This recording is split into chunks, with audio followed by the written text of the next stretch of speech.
Continuing our discussion about the formation of the Mahajanapads and their development as early kingdoms in the Indo-Gangetic plain during the 6th century BC, it should be kept in mind that most of, we can say that larger number of Mahajanapads had monarchical system of governance. There were some which were republics, but mainly the Mahajanapads had monarchical system of governance. The kingship was hereditary, and the king used to be the supreme authority in the administration of the Mahajanapads. All powers used to be concentrated in his hand. The king exercised absolute control on all the departments of the administration.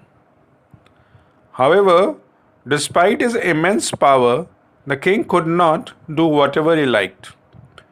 He had to take advice from some of the prominent persons who used to be the part of the administration. For example, the Purohit and the Senani. The Purohit used to be the head of the religious matters, whereas Senani had very important position in the administration, especially the military administration.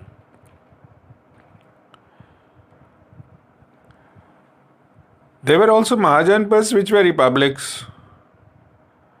These Mahajanapads which were republics were united in a confederacy,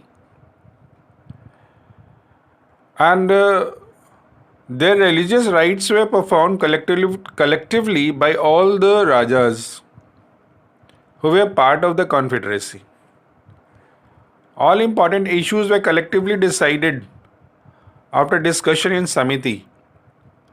All the issues were decided by majority of votes, and the members were free to express their viewpoint in the confederacy, in the Mahajanapads which were republics.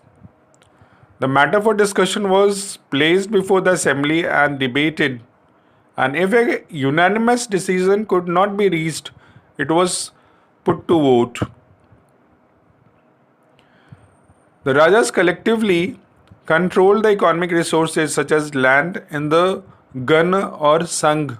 This was how the Mahajanapads, which were republics, were administered by mutual cooperation of the heads of the different tribes or janas.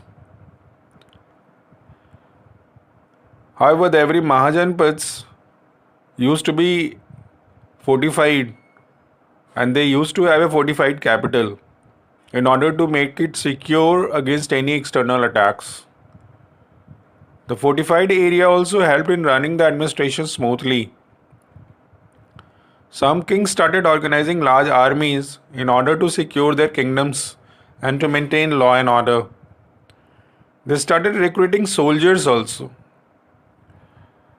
who were paid regularly for their work.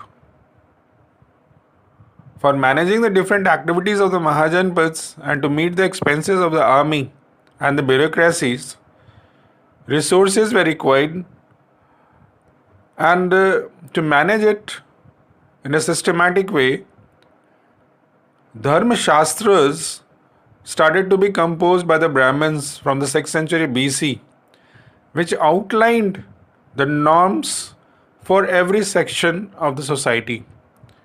Norms were also laid down for the rulers and different other social categories existing in the society.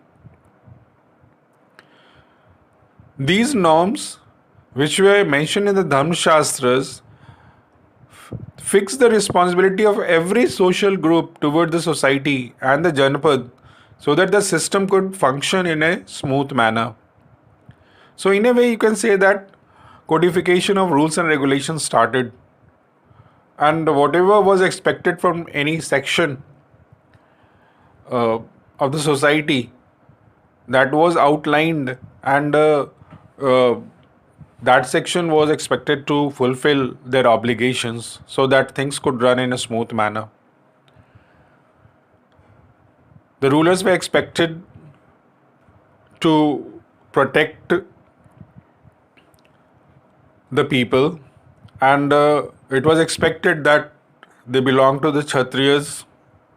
The whole society was divided into four varnas: the Brahman, Kshatriya, Vaishya, and Sudra. The work for different section of society was outlined. As I told you, Dharma Shastra started to be written, and duties and obligations of and rights also of the different sections were mentioned over there.